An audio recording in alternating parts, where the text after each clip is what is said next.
आता मॅडम बोलणार आहेत, पण मॅडम बोलून गेल्यानंतर ही सभा अशीच चालू राहणार आहे। बरेच वक्ते अजून बोलणार आहेत। या ठिकाणी मोहन वनखंडे सर इथे हजर झाले, त्यांचं सरचे स्वागत। सुषमाताई अंधारे आपल्या समोर आपले विचार प्रकट करतायत। या मिराज साहेबांच्या नगरीमध्ये सुषमाताई अंधारे आपल्या पहिल्यांदाच आपल्याकडे येत आहेत। त्यांनी आपला बुलंद आवाज मिरजेमध्ये। हॅलो, इथं मीडियाच्या कॅमेऱ्याच्या समोर बरेच जण आले आहेत, ते जरा बाजूला व्हा। मी सुषमाताई अंधारे यांना विनंती करतो की त्यांनी आपले विचार प्रकट करावेत। धन्यवाद। सन्माननीय मंच विचार मंचाच्या समोरील आपण सर्व सन्माननीय परिवर्तनाच्या लढ्यात ज्या ज्या महामानवांनी महानायकांनी योगदान दिलं त्या सर्व महामानवांना महानायकांना विनम्र अभिवादन करत, ज्यांच्यामुळे आम्ही मोकळा श्वास घेऊ शकतो आणि जे आमच्यासाठी आपल्या घरसंसारावर तुळशीपत्र ठेवून या देशाच्या सीमा राखत आहेत, त्या तमाम वीर जवानांना, त्यांच्या वीर पत्नींना आणि वीर मातांना विनम्र अभिवादन करत, या मंचावर उपस्थित असलेले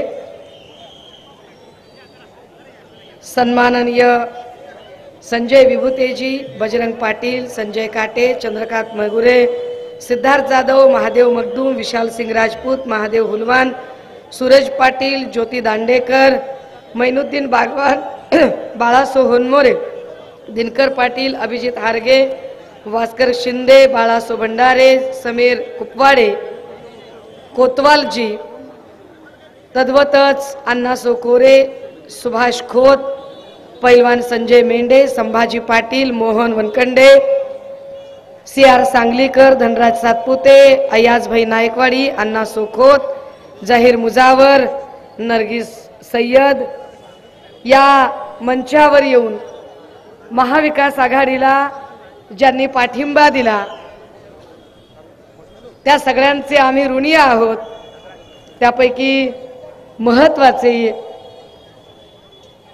की जे काँग्रेसकडून इच्छुक होते, मात्र ही जागा शिवसेनेला सुटली आणि तरी सुद्धा मनात कुठलेही किंतु परंतु न ठेवता ज्यांनी अत्यंत मोठ्या मनाने आम्हाला इथे पाठिंबा जाहीर केला ते आयुष्यमान मोहन वनखंडेजी, CR सांगलीकर, बाळासाहेब होनमारे, धनराज सातपुते, सिद्धार्थ जाधव आणि बनसोडेजी, ज्यांच्या प्रचारासाठी आपण एकत्रित आलेलो आहोत ते काँग्रेस, राष्ट्रवादी काँग्रेस, शरदचंद्रजी पवार साहेब, शेतकरी कामगार पक्ष, CPI, CPM, Aam Aadmi Party, Samajwadi Party, Republican Party of India, Gavai गट आणि समविचारी पक्ष संघटनांचे महाविकास आघाडीचे एकमात्र अधिकृत उमेदवार तानाजी सातपुतेजी, या सभेचं वार्तांकन करण्यासाठी उपस्थित असलेले सर्व प्रिंट तथा इलेक्ट्रॉनिक माध्यमांचे प्रतिनिधी आणि आपण सर्व भावांनो आणि बहिणींनो, खरं तर स्टेजवर असणाऱ्या लोकांचा आणि खालच्याही लोकांचा, म्हणजे मी नुसतं सन्मान्य म्हटलं तर इकडनं एवढी माणसं मला आता फेकून मारती ती का काय इकडच्यांना, म्हणजे त्यांना एक एक शब्द ऐकायचा होता की इकडच्यांना थांबू सुद्धा देत नव्हती। तुमच्या सगळ्यांचा उत्साह सांगतोय की 23 तारखेला मिरज विधानसभेचा निकाल काय असणार आहे आणि तो निकाल देण्यासाठी म्हणून आपण सगळेजण एकत्रित आलायत। दादा हो, ही निवडणूक आपल्यासाठी अत्यंत महत्त्वाची आहे। माझ्यासारखी गेली 15-20 वर्ष चळवळीत काम करणारी एक राजकीय भूमिका घेते ठामपणे आणि ती भूमिका घेण्याचं कारण असतं, एक मी आयुष्यभर जपलेला माझा संविधानवाद आणि दुसरं मी आयुष्यभर माणसाने माणूस म्हणून जगण्यासाठी लढा देणं गरजेचं असतं।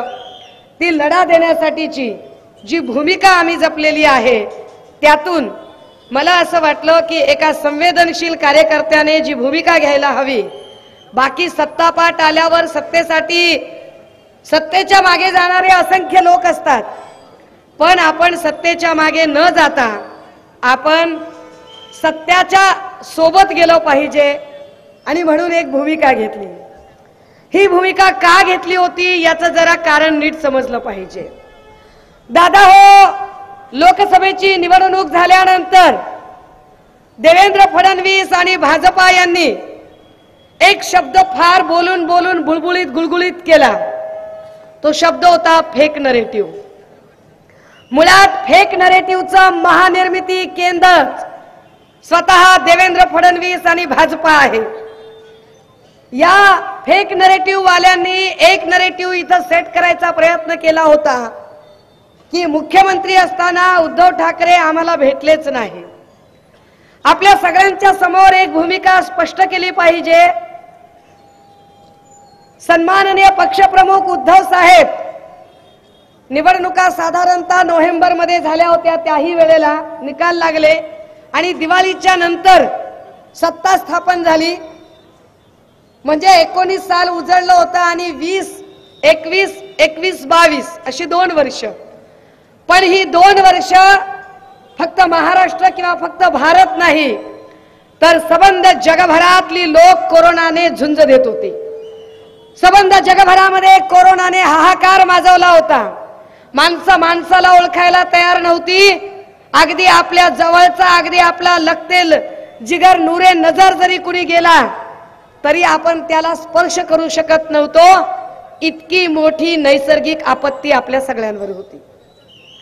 अशा सगळ्या काळामध्ये जगभरातले लोक जे आरोग्य चळवळीत काम करतात ते असं सांगत होते, आपण कुणालाही फोन लावला की फोनवर रिंगटोन वाजायची आणि हॅलो ट्यून मध्ये बच्चनचा आवाज यायचा आणि बच्चन सांगायचा, हेलो कोरोना से लड़ने के लिए 30 सेकंड तक हाथ धोते रहिए, मुंह पर मास्क लगाइए, सुरक्षित दूरी बनाए रखिए, ज्यादा जरूरी ना हो तो घर के बाहर मत निकलिए। होतं ना? आता हे जर लोकांनी करायचं असेल, लोकांना सांगायचं असेल तर आधी नेत्यांनी पाळणं गरजेचं होतं। हे एकटे उद्धव साहेब सांगत होते असं नाही, हे भाजपाचे पंतप्रधान नरेंद्र मोदी सुद्धा सांगत होते। मग जनता कर्फ्यू झाला, 22 जानेवारीला पहिल्यांदा जनता कर्फ्यू झाला आणि तो जनता कर्फ्यू लोकांनी अत्यंत स्वयंस्फूर्तीने पाळला सुद्धा। अशा ही परिस्थिती जेव्हा लोकांना भेटीगाठी शक्य नव्हत्या, अशाही परिस्थितीत सन्मान्य पक्षप्रमुख या राज्याचा गाडा हाकत होते। या राज्यातल्या लोकांना ऑनलाईन पद्धतीने भेटत होते, कारण लेकरांच्या शाळा सुद्धा ऑनलाईन होत होत्या, ऑफिसच्या मीटिंग्स ऑनलाईन पद्धतीने होत होत्या। झूम आणि गुगल मीटचा सगळ्यात जास्त जर वापर कधी झाला असेल तर तो कोरोनाच्या काळात झाला होता। याच काळामध्ये आपण आपल्या नातेवाईकांना सुद्धा व्हॉट्सअप व्हिडिओ कॉल मध्ये भेटत होतो। अशा सगळ्या काळामध्ये साहेब काम करत होते, आपल्या कुटुंबातला माणूस म्हणून आपल्याला समजावून सांगत होते। कुटुंबातला माणूस म्हणून ऑनलाईन येऊन सांगायचे, हात स्वच्छ धुवा रे, मास्क लावा, गरज नसेल तर बाहेर पडू नका, हस्तांदोलन करण्यापेक्षा हात जोडा एकमेकांना, हात जोडून बोला, भेटा। आणि त्याच वेळेला ते सांगायचे, माझ्या सगळ्या बहिणींना, आयांना माझी विनंती आहे, भाजीपाला घेण्यासाठी सारख्या सारख्या बाहेर जाऊ नका, त्यापेक्षा टिकणाऱ्या भाज्या आणा, शक्यतो डाळी वापरा, मोड आलेली धान्य वापरा, प्रोटीन युक्त डाळीचा उपयोग करा, हे तुमच्यासाठी चांगलं असेल। आपल्या घरातला माणसाने सांगावं तसं पक्षप्रमुख सांगत होते। आपल्या कुटुंबातल्या सदस्याने सांगावं त्या पद्धतीने पक्षप्रमुख सांगत होते। अक्षरशः पंढरपूरला वारीला जायचं होतं, ती वारी करण्यासाठी मुंबईवरून हा पांडुरंगाचा साधा भोळा वारकरी स्वतः एकटा गाडी चालवत त्या पंढरपूर पर्यंत गेलेला की पांडुरंगाची वारी तर चुकली नाही पाहिजे, पण त्याच वेळेला कोरोनाचा कुठल्याही प्रकारे हाहाकार सुद्धा नाही वाढला पाहिजे। भाजपा त्या काळात जाणीवपूर्वक राजकारण करत होती। ते भाजपाचे ते आचारी बिचारी असणारे हे टट्टू पट्टू जे सगळे लोक आहेत, जे पंटर आहेत, हे सगळे पंटर जाणीवपूर्वक या राज्यात गोंधळाची कशी परिस्थिती निर्माण होईल यासाठी प्रयत्न करत होते, पण तरीही उद्धव साहेबांनी संयम सोडला नव्हता. मग 2 वर्ष झाली, कोरोना संपला, केंद्रातलं सरकार भाजपचं सरकार आहे, तरी सुद्धा केंद्रातल्या त्या भारत सरकारने सांगितलं की कोरोनाच्या काळात सगळ्यात चांगलं काम जर कुणाचं झालं असेल तर ते महाराष्ट्रात मुख्यमंत्री उद्धव ठाकरे यांनी केलं. जागतिक आरोग्य संघटनेने सांगितलं की जगातला हायएस्ट पॉप्युलेशन डेन्सिटीचा एरिया हा मुंबई धारावीचा आहे, आणि तरी सुद्धा सगळ्यात चांगले जर रिझल्ट कुठले असतील तर ते मुंबई धारावीचे आहेत. उद्धव साहेबांनी ते करून दाखवलं. दादा हो, त्याच्यानंतर मिळाले 6 महिने 2022चे 5च महिने, आणि या 5 महिन्यात पक्षप्रमुख आजारी पडले. पक्षप्रमुखांना मणक्याचा आजार जडला. पक्षप्रमुख अंथरुणावरून हलू शकत नव्हते, शरीराचा एकही भाग हलत नव्हता.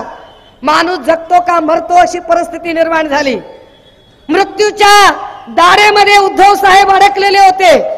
मृत्यूशय्यावर आपला नवरा आहे, आपलं सौभाग्य, आपलं कुंकू आयसीयू मध्ये आहे म्हटल्यावर आदरणीय रश्मी वहिनींच्या डोळ्यामध्ये काहूर साचलं होतं. ती माऊली कुणाच्या राजकारणात नसते, कुणाच्या अध्यात्मध्यात नसते. त्या माऊलीला त्या मुख्यमंत्री पद, त्या राजकारण त्याच्याशी काही देणं घेणं नव्हतं. आपला नवरा वाचला पाहिजे यासाठी ती प्रयत्न करत होती. अशा काळामध्ये या राज्याचा कारभार द्यायचा कुणाकडे, कुणावर विश्वास टाकायचा, कुणावर आता कुणासाठी ही जबाबदारी द्यायची.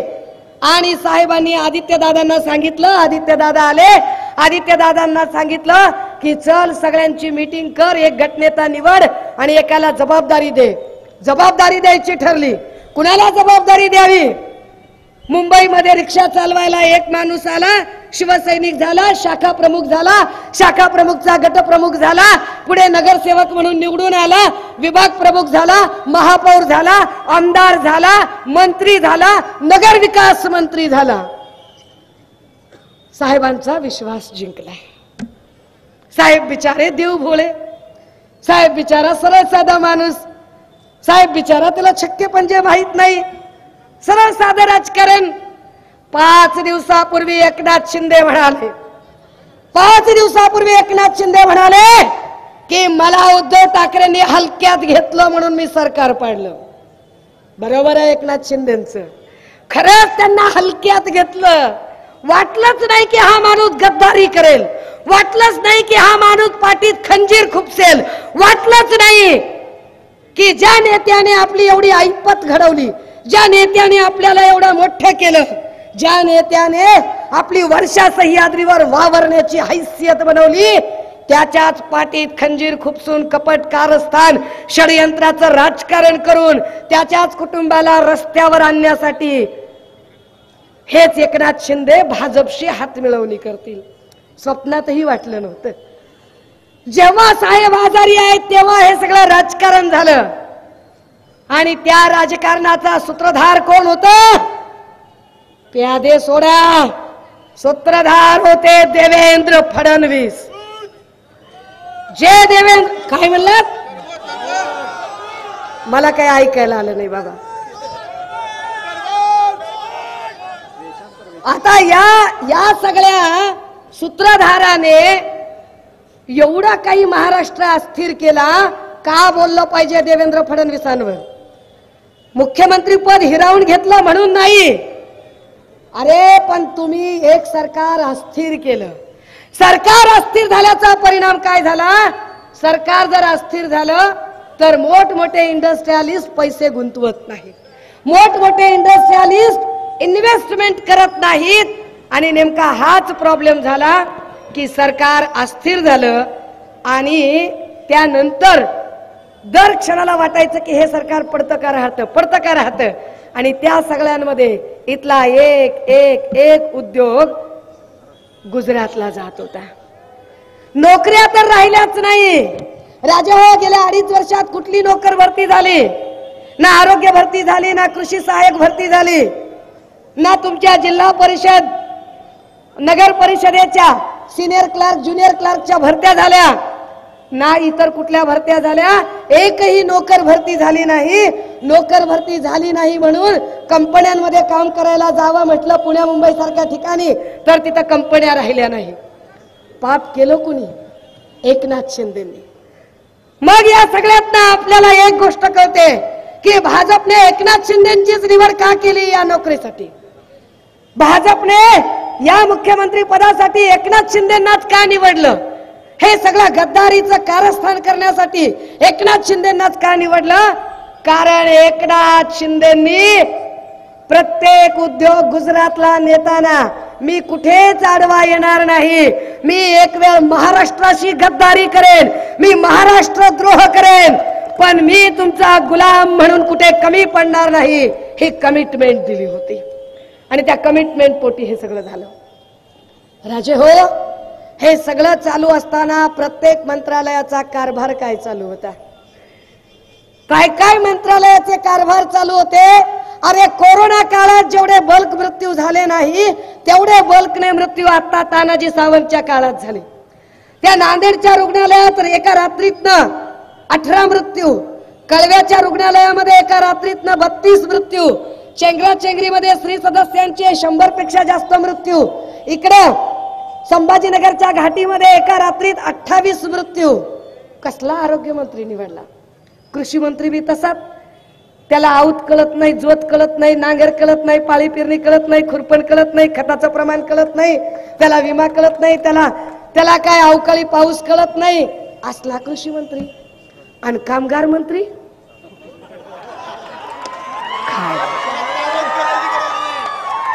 कामगार मंत्र्यावर तर काय बोला. वनखडे साहेब, तुम्हाला जास्त माहिती असेल कामगार मंत्र्याबद्दल, तुम्हाला जास्त माहिती असेल. काय कामगार मंत्र्याचे कारनामे, ह्याच्यावर आपण काय बोलावं राजे हो? तुम्हाला एक साधं उदाहरण सांगते. साधं, कामगारांना गमबूट दिले जातात. गमबूट, डोक्याला हेल्मेट, कुदळ आणि फावड. ठाण्यातल्या कामगारांना, ठाण्यामध्ये साधारणतः 1700 कामगारांना गमबूट आणि हेल्मेट दिले ठाण्यामध्ये. आणि गडचिरोलीमध्ये किती लोकांना दिले माहितीये तुम्हाला? 67,000 कामगारांना गमबूट आणि हेल्मेट दिले. आता विचार करा, गडचिरोलीमध्ये असं कोणतं शासकीय बांधकाम निघालं असेल बरं की ठाण्यासारख्या शहरात 1700 लोकांना दिले आणि तिकडे तुम्ही 67,000 लोकांना देता? वनखंडे साहेब तेव्हा असतील, त्यांना माहिती असेल की सगळ्यात मोठी प्रेस मीच घेतली होती, कागदपत्रांच्या सकट प्रेस घेतली होती की कामगार भोजनच्या स्कीम मध्ये केवढा मोठा घोटाळा होता. अहो, दर दिवसाला फक्त मी एका जिल्ह्याचं रेकॉर्ड काढलं होतं. त्या जळगावच्या एका जिल्ह्यामध्ये एका महिन्याला 100 कोटी रुपये एक्स्ट्रा निघायचे, 100 कोटी. आणि मी कागदपत्रांच्या सकट पत्रकार परिषद घेऊन हे सगळं दाखवलं होतं. या कामगार मंत्र्याचे कारनामे काय ते वेगवेगळ्या चॅनलवर सापडतात. ते अजून एक युट्यूब चॅनल आहे बघा, काहीतरी छोटं, तिचा जागर नावाचं. त्या तिचा जागर नावाच्या याच्यावर एक ती शर्वरी ताई म्हणून लय भारी बोलते, लय भारी. काय काय यांचे कारनामे आहेत या सुधाकर खाडेचे, हे सगळे सुरेश खाडेचे, सॉरी, हे सगळे कारनामे त्याच्यात दिसतात. दादा हो, कशासाठी यांना कामगार मंत्री केलं? कशा बाई, काय काम करायचं होतं, काय काम केलं पठ्ठ्यानं? आता ह्याला निवडून कसं द्यायचं ते जाऊ दे, आता मरू दे, मला त्याच्यावर जायचं नाही राव. उगा पुन्हा बात निकलेगी तो बहुत दूर तलक जाएगी. और मैं बड़े अच्छे मूड में हूँ, बहुत ही अच्छे मूड में हूँ मैं. राजे हो, का ही निवडणूक महत्वाची आहे आणि का इथं बदल करणं गरजेचं आहे?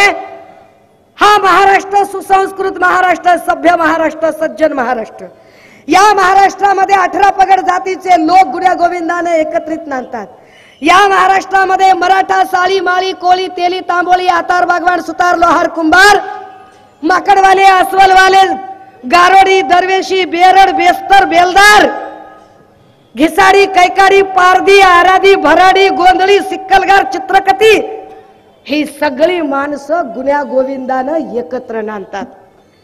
पण या माणसांच्या मध्ये जातीपातीचं विष कुणी भरलं तर ते भाजपवाल्यांनी भरलं. या माणसांमध्ये जातीपातीच्या भिंती कुणी उभ्या केल्या? त्या भाजपवाल्यांनी उभ्या केल्या. तुम्ही विचार करा, जेव्हा काँग्रेस सत्तेत होती तेव्हा कधी हिंदू खतरे में है ची टॅगलाईन झाली नाही. 2.5 वर्ष साहेब होते मुख्यमंत्री तेव्हाही हिंदू खतरे में है ची टॅगलाईन झाली नाही.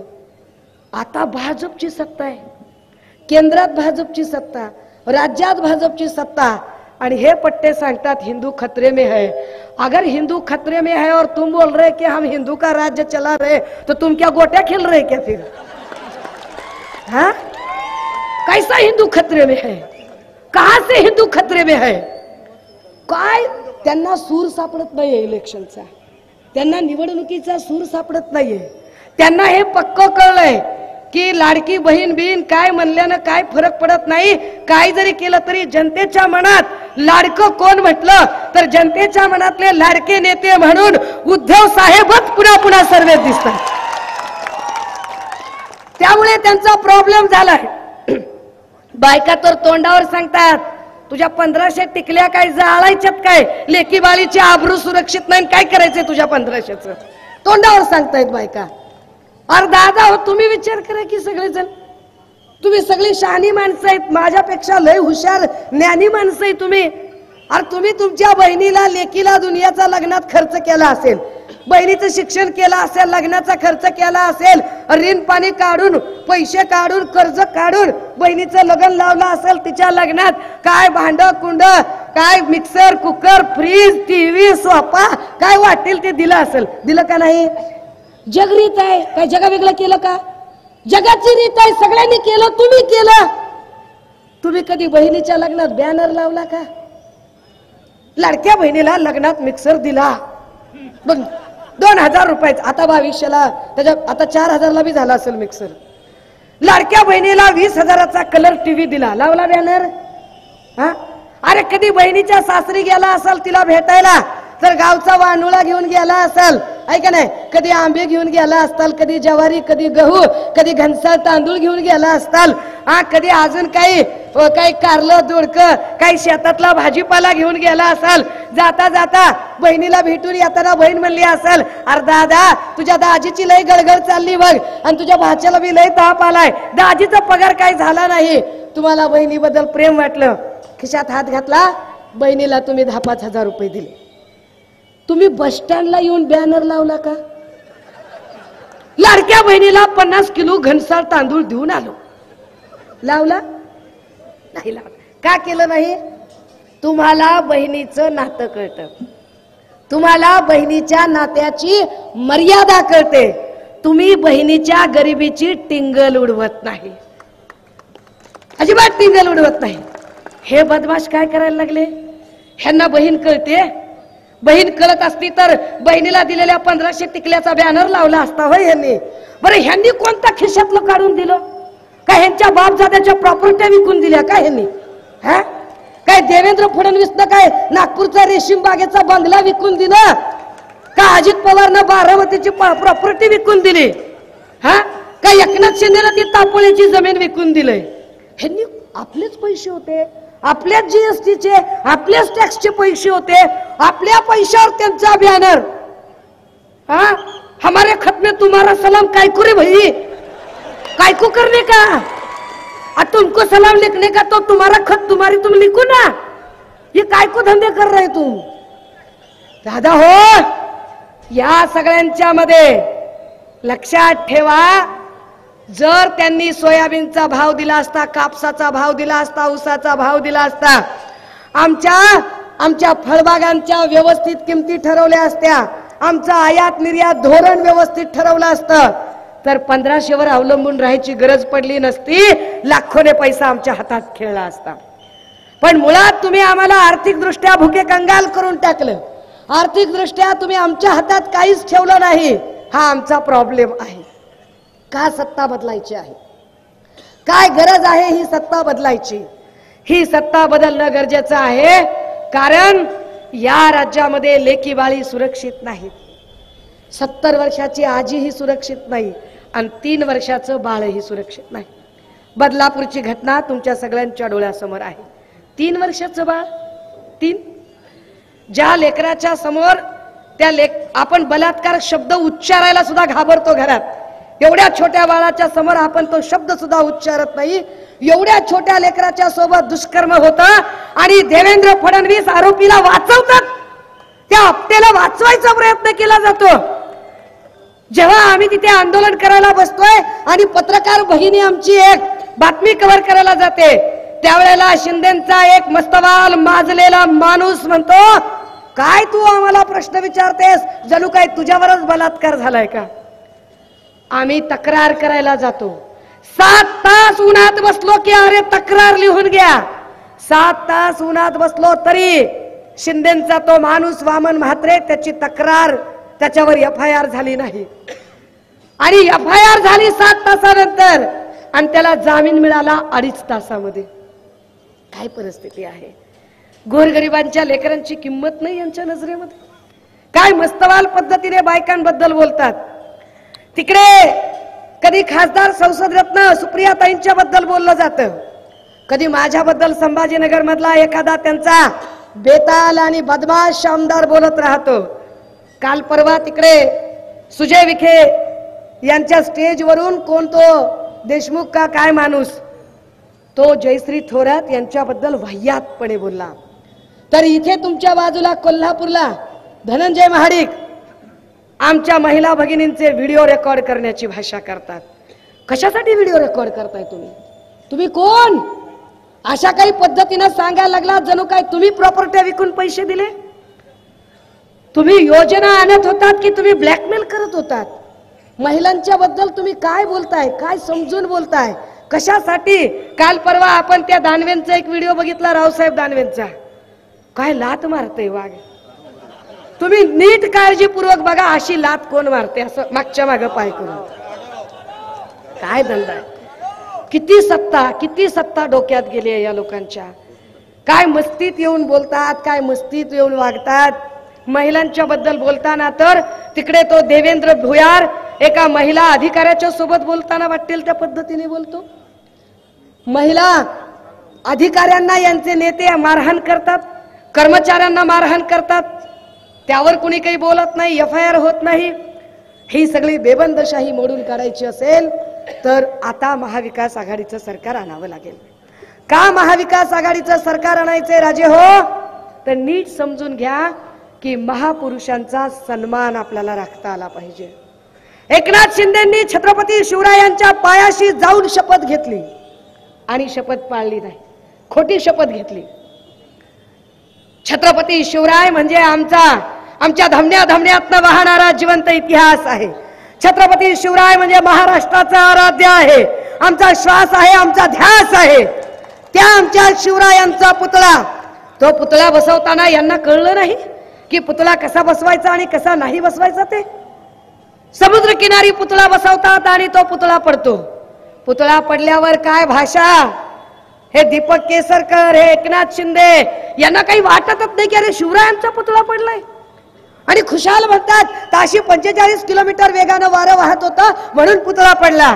का आधी माहित नव्हतं तुम्हाला, पहिल्यांदा वाहतंय समुद्रावर एवढ्या वेगात वारं, अरे ते वारं त्याच वेगाने वाहतं, पण त्याच समुद्र किनाऱ्यावर जी नारळाची झाडं होती ती नारळाची झाडं का पडली नाही। झाड सोडा, झाडावरचं एक नारळ सुद्धा पडलं नाही, एक नारळ, पण पुतळा पडतो म्हणजे नेमकं काय होतं। अरबी समुद्रात आम्ही शिवस्मारक उभं करू, कुठे ते शिवस्मारक, इंदू मिलच्या तिथे आम्ही डॉक्टर बाबासाहेब आंबेडकरांचं स्मारक उभं करू। 10 वर्षापूर्वी नरेंद्र मोदींनी येऊन तिथे कुदळ मारली, 10 वर्षापूर्वी कुदळ मारली, काय परिस्थिती आहे, 10 वर्षात आजही त्या इंदू मिलला साधी एक वीट बसवली नाही। उलट पक्षी भीमा कोरेगावचं आंदोलन करणाऱ्या कार्यकर्त्यांच्यावर गुन्हे दाखल करण्याचं पाप त्यांनी केलं। देवेंद्र फडणवीस तर रोज जातीवादी भाषा करतात, रोज विध्वंसकपणे बोलत राहतात। राहुल गांधीजी यांच्या हातात एक संविधानाची प्रत होती, माझ्याकडनं मागच्या सभेमध्ये चुकून राहून गेली, नाहीतर इथे दाखवली असती। जी संविधानाची प्रत लाल कव्हरची ओरिजिनल प्रत, काय म्हणतात देवेंद्रजी म्हणतात की अरे ही प्रत म्हणजे ही लाल रंगाची प्रत हातात असणं म्हणजे शहरी नक्षलवाद जोपासणं आहे। संविधानाची प्रत हातात घेतल्यावर तुम्ही त्याला शहरी नक्षलवादी म्हणता, म्हणजे तुम्ही संविधानाचा अपमान करता. तुम्ही नुसता संविधानाचा अपमान करत नाही तर संविधान लिहिणाऱ्या विश्वरत्न डॉक्टर बाबासाहेब आंबेडकरांचा अपमान करता. आणि बाबासाहेबांचा अपमान करणाऱ्यांना महाराष्ट्र कधीही माफ करत नाही. काय पद्धतीने इथे महापुरुषांचा अपमान चालवलेला आहे, काय पद्धतीने महापुरुषांच्या इतिहास लिहिण्यासंबंधाने अक्षम्य खोडसाळपणा आणि चुका केल्या गेल्या. छत्रपती शिवरायांचा जो पुतळा पडला त्या पुतळ्याचे जेव्हा खाली तुटून पडलेले अवशेष बघितले तेव्हा त्या अवशेषामध्ये महाराजांच्या पुतळ्याचा जो चेहऱ्याचा भाग आहे त्याच्यावर जाणीवपूर्वक जखमेची खून दाखवली.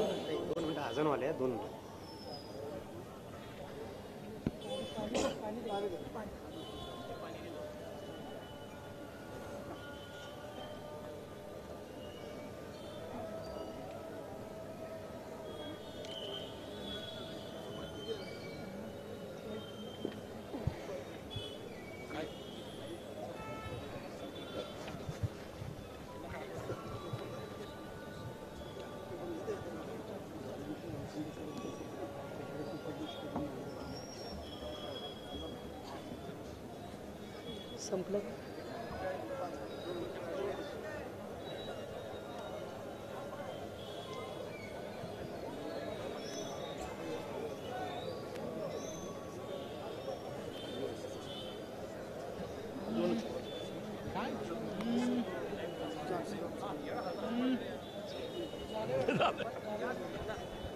हा झालं. अजान संपलेली आहे. अस्सलाम वालेकुम. आता मी असं बोललं की नाही, भाजपचे भक्तुल्ले त्याचे रील्स काढतात.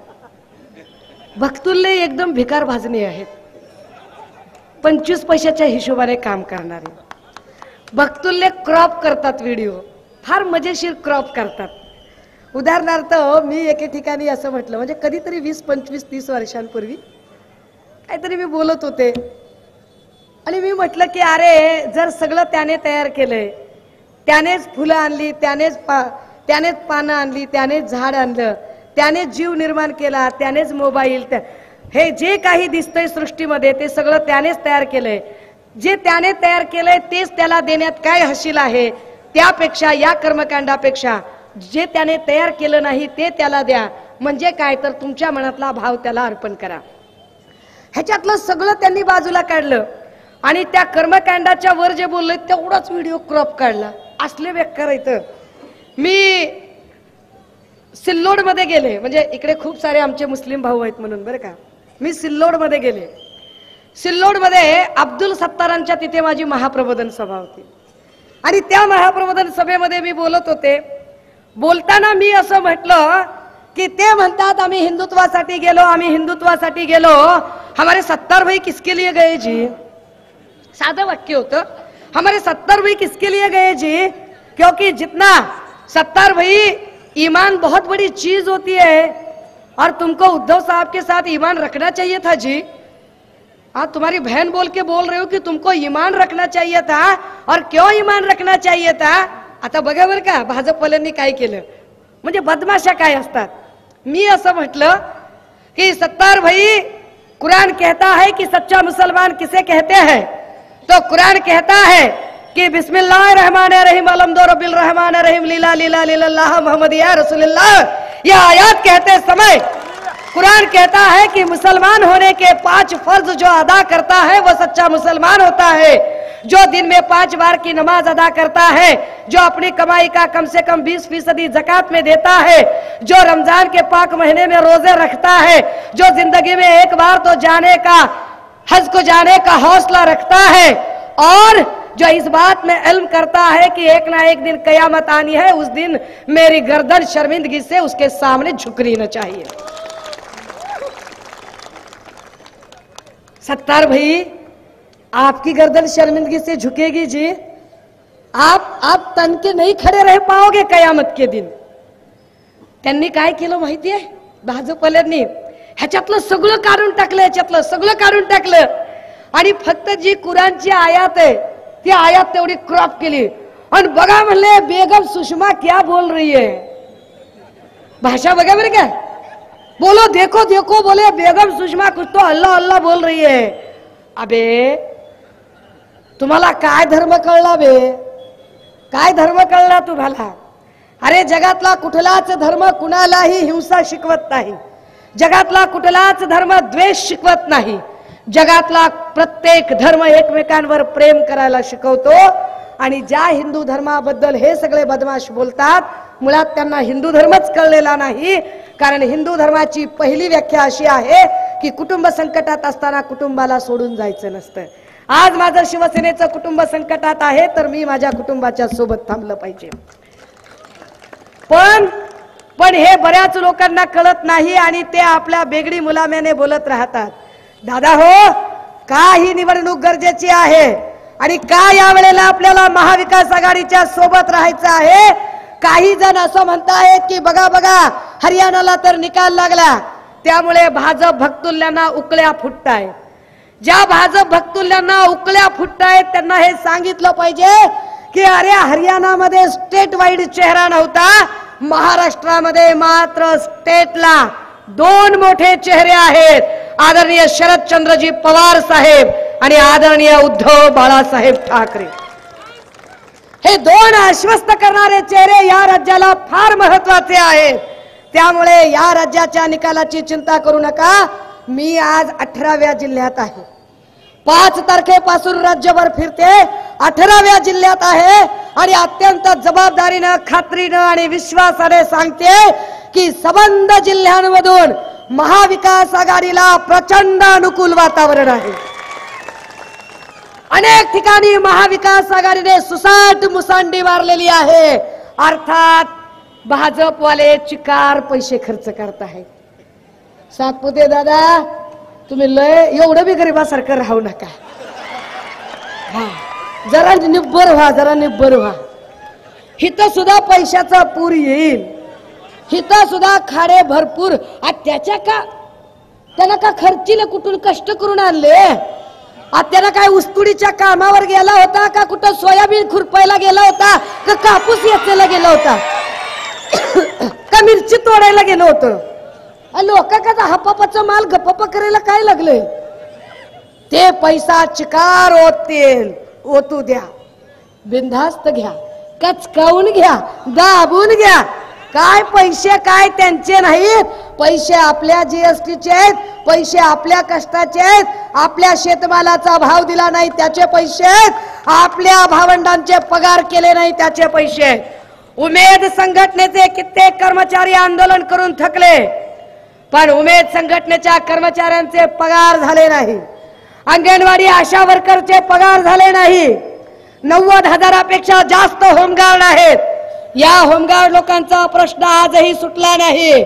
पण सन्मान्य पक्षप्रमुख उद्धव साहेबांनी सांगितलं, महाविकास आघाडी सत्तेत आल्यावर सगळ्यात पहिल्यांदा जर काय निर्णय आम्ही घेऊ तर आम्ही जुनी पेन्शन योजना लागू करू. आम्ही जुन्या पेन्शन योजनेच्या आमच्या वचनाला बांधील आहोत. आम्ही इथल्या तरुण बेरोजगारांना रोजगार देण्यासाठी बांधील आहोत आणि तो रोजगार देण्याचा आमचा ठाम निर्धार आहे. कारण ज्या पद्धतीने मागच्या 2.5 वर्षामध्ये 70 प्रकारच्या परीक्षा झाल्या आणि या 70 प्रकारच्या परीक्षांमध्ये 65 प्रकारच्या परीक्षांचे पेपर फुटले. का फुटले पेपर? पेपर फुटले कारण परीक्षा पद्धती आउटसोर्सिंगला दिली. जे आउटसोर्सिंग वाले आहेत, जे वेंडर वाले आहेत, जे ठेकेदार आहेत, अशा ठेकेदारांना परीक्षा पद्धती आणि नोकर भरतीचं काम दिलं. जे काम आधी महाराष्ट्र पब्लिक सर्व्हिस कमिशन अर्थात राज्य लोकसेवा आयोग करत होतं, त्या सरकारी यंत्रणेचं काम काढून यांनी ते काम खाजगी ठेकेदाराला दिलं. म्हणजे कुणाला दिलं? बीव्हीजी क्रिस्टल कंपनीला दिलं. बीव्हीजी क्रिस्टल कंपनी कुणाची? प्रसाद लाडची. प्रसाद लाड कुणाचे? देवेंद्र फडणवीसांचे. देवेंद्र फडणवीस कुणाचे? भाजपचे. भाजप कुणाची? अदानी अंबानीची. गोरगरिबाचं कोण आहे इथं? काही लोक म्हणतील ताई तुम्ही खारेवर बोलतच नाही, तुम्ही देवेंद्रजींवरच बोलताय. आपल्याला प्यादे मारायची सवय नाही, नुसता वजीर हाणला पाहिजे पहिल्यांदा. कारण खाडे बिडे हे सगळे लोक नुसते कलसूत्री बाहुले आहेत. या सगळ्यांचा सूत्रधार महाराष्ट्र नाचवणारा जर कोण असेल तर देवेंद्र फडणवीस असेल. आणि देवेंद्र फडणवीसांची जी नकारात्मक छबी तयार झाली त्या नकारात्मक छबीमध्ये देवेंद्र सहित जर भाजपाला हे समजावून सांगायचं असेल की हा महाराष्ट्र छत्रपती शाहू महाराजांचा, संभाजी राजेंचा, शिवरायांचा, फुल्यांचा, बाबासाहेबांचा, रमाईचा, जिजाऊचा, फातिमाबी शेखचा, क्रांती वस्ताद लहुजी गुरु साळवेंचा हा महाराष्ट्र लढवय्यांचा महाराष्ट्र आहे. या महाराष्ट्रात जातीपातीचं राजकारण चालत नाही. या महाराष्ट्रामध्ये धर्मांध राजकारण चालत नाही. दादा हो, त्यांच्या लक्षात आलं की एवढं करून सुद्धा आपली डाळ शिजत नाहीये, काय लाडकी बहीण वगैरे काही चालत नाहीये. मग त्यांनी एक नवीन टूम काढली. काय म्हणतात ते? कटेंगे तो बटेंगे. बोले काय का बटेंगे काय का कटेंगे रे? अरे हम ना बटेंगे ना हम कटेंगे ना हम हटेंगे, हम डटेंगे, हम लड़ेंगे और हम जीतेंगे और जीत कर रहेंगे. ज्या पद्धतीने यांनी एक राजकारण गलिच्छपणा करायचा ठरवला की आधीच जेव्हा इथे हिंदू मुस्लिम होत नाही असं त्यांना वाटलं तेव्हा ते मराठा ओबीसी असं भांडण लावायचा प्रयत्न करतात. पण ना इथला हिंदू मुस्लिम आपसात भांडेल ना इथला मराठा ओबीसी भांडेल. कारण महाराष्ट्राच्या गावगाड्याची वीण यांनी कितीही विसवायचा प्रयत्न केला तरी ती वीण उसवली जाणार नाही. महाराष्ट्राच्या गावगाड्याची वीण अत्यंत पक्की आहे. दादा हो, आपण मात्र त्यांना प्रश्न विचारत राहिलं पाहिजे की इथल्या महागाईचं काय झालं. ही महागाई कधी कमी करणार आहात, कशी कमी करणार आहात ते बोला. कालपर्यंतचा मोबाईल डाटा, तो डाटा केवढा महागामध्ये पडला ते सांगा. तूर डाळीचे भाव काय वाढले, ज्वारीचे भाव काय वाढले, तेलाचे भाव काय वाढले. महाविकास आघाडीने सांगितलं की आम्ही सत्तेत आल्यावर एक महत्वाचं काम करू, 5 जीवनावश्यक वस्तूंचे भाव कायमस्वरूपी स्थिर राहतील. 5 जीवनावश्यक वस्तूंचे भाव की ते भाव अजिबात वाढवले जाणार नाहीत. हा महाविकास आघाडीचा शब्द आहे. काही लोक म्हणतात की महाविकास आघाडीत मुख्यमंत्री कोण होणार. मुख्यमंत्री कोण होणार हा मुद्दा नाहीये. असलेल्या भाजप सरकारला हटवणे हा खरा मुद्दा आहे. कारण मुख्यमंत्री पदाची लालसा जर उद्धव साहेबांच्या मनात असते तर उद्धव साहेबांनी एवढ्या हसत हसत ते मुख्यमंत्री पद सोडलं नसतं. दादा हो, हे महाविकास आघाडीचं सरकार आणण्यासाठी आणि इथे बदल घडवून आणण्यासाठी मिरजेतल्या लोकांना तर मला वाटते मिरजेतली लोक तर गेल्या 3-3.5 वर्षापासून वाट बघतायत. मिरजेतल्या लोकांना प्रचंड पश्चाताप होतोय की आपण कुठला गुळाचा गणपती बसवलाय, आपण कुणाला बसवलंय, आपण कुणाला निवडून दिलंय. आपल्याला चूक दुरुस्त करायची आहे. आणि ही चूक दुरुस्त करण्यासाठी ही सगळी जी मिरजेतली माणसं आहेत ही सगळी माणसं तत्पर आहेत, उत्सुक आहेत. मला विश्वास आहे की येणाऱ्या 20 तारखेला या मिरज विधानसभा मतदारसंघातली कुठलीही पेटी फोडली तर मशाल आणि मशालच सगळीकडून दिसली पाहिजे. किती नंबर आहे दादा? 2 नंबर आहे. काय नंबर मिळालाय? 2 नंबर. हे सगळे 2 नंबरचे धंदे करणाऱ्या लोकांना जर गाडायचं असेल तर मशीनवरचं 2 नंबरचं बटन दाबावं लागते. दाबावंच लागते बटन. असं जायचं मस्त नंबर 1 जायचं, 1 नंबर कपडे घालायचे, अत्तर बित्तर मारायचं, 1 नंबर झोकात कारभारीन सोबत घ्यायची, नंबर 1 साडी नेसबाई म्हणायचं, दोघांनी जायचं. अजिबात भाजपची गाडी बिडी रिक्षा भिक्षा कशात वाट बघायची नाही. आपलं स्वाभिमानी बूथ केंद्रापर्यंत जायचं आणि तिथं गेल्यावर मशीन बघितल्याबरोबर 5 वर्षातल्या सगळ्या गोष्टी आठवायच्या. शिवरायांचा अपमान आठवायचा, लेकी बाळींची आबरू कशी धोक्यात आहे ते आठवायचं, इथली गुंडागर्दी आणि इथली दहशत काय प्रकारची आहे. या गुंडागर्दी आणि दहशतीने सामान्य लोकांचं जगणं कसं बेजार केलंय आणि ते आठवून मग ठरवायचं की कुणाला मत द्यायचंय. तुरीच्या डाळीचा भाव वाढवतोस, दाब मशालीचं बटन. तेलाचा भाव वाढवतोस वय, दाब मशालीचं बटन. बायकाच्या आबरू इकडे सुरक्षित नाही, दाब मशालीचं बटन. गुंडागर्दी आणि नुसती दहशत, दाब मशालीचं बटन. खोके घेऊन सुरतला पळून जातोस वय, दाबा बटन, बटन दाबा, बटन दाबा. पैसे घेऊ घेऊ पळू जाते तर आणि बाहेर आल्यावर सांगायचंय सगळ्या कमलाबाईच्या पंटराईली सांगायचंय काय सांगायचंय "ए, मशालीला दिला रे मशालीला मशालीला दणक्यात सांगायचंय की इथे मशालीला आम्ही देणार आहोत इथे तिथलं मत कारण मिरज विधानसभेमध्ये आतापर्यंतचा जो इतिहास आहे ही मिरजेतली जनता जातीवादाला कंटाळलेली आहे ही मिरजेतली जनता धार्मिक दंगलीचं वातावरण तयार करणाऱ्या या गलिच्छ लोकांच्या गलिच्छ मानसिकतेला कंटाळलेली आहे या मिरजेला एक सभ्य आणि सुसंस्कृत नेतृत्व हवं आहे काही लोक आम्हाला म्हणाले सुरुवातीला की ताई महाविकास आघाडी शिवसेनेने दिलेले उमेदवार फार साधारण दिसतात होय शिवसेनेने दिलेले उमेदवार साधारण सामान्य निष्ठावंत शिलेदार आहेत आणि का तसे आहेत कारण हा वंदनीय बाळासाहेबांचा विचार आहे हा वंदनीय बाळासाहेबांचा वसा आणि वारसा आहे वंदनीय बाळासाहेबांनी ठरवलं होतं की जे गल्ली बोळातले साध्यातला साधा माणूस आहे माझा कष्टकरी शिवसैनिक आहे त्याची क्षमता मी वर्षा आणि सह्याद्रीवर वावरायची करेन त्यामुळे आमच्यातल्या सामान्य शिवसैनिकाला तो न्याय मिळायला हवा याच हेतूने याच संघटनेशी प्रामाणिक राहिलेल्या आमच्या सातपुते दादाला इथे उमेदवारी दिली उमेदवार तुमच्या समोर आहे सोज्वळ आहे उमेदवार भांडण तंटा करणारा नाही उमेदवार गुंडागर्दीतला नाही उमेदवार बाकी दुसऱ्या कामातला बी नाही तुम्हाला माहित आहे ते काय ते आहे का नाही त्याच्यावर काय आम्ही काय वेगळं बोलायची गरज नाही त्यामुळे हा उमेदवार तुमच्या सगळ्यांच्या समोर आहे मला खात्री आहे की उमेदवारापर्यंत उद्या आमदार झाल्यावर पोहोचायला तुम्हाला वेगळा पीए काय वेगळा कुठल्या माणसा थ्रो कुठल्या तरी गाव पुढाऱ्याच्या थ्रो यायची गरज नाही डायरेक्ट फोन करू शकाल डायरेक्ट फोन उचलला जाईल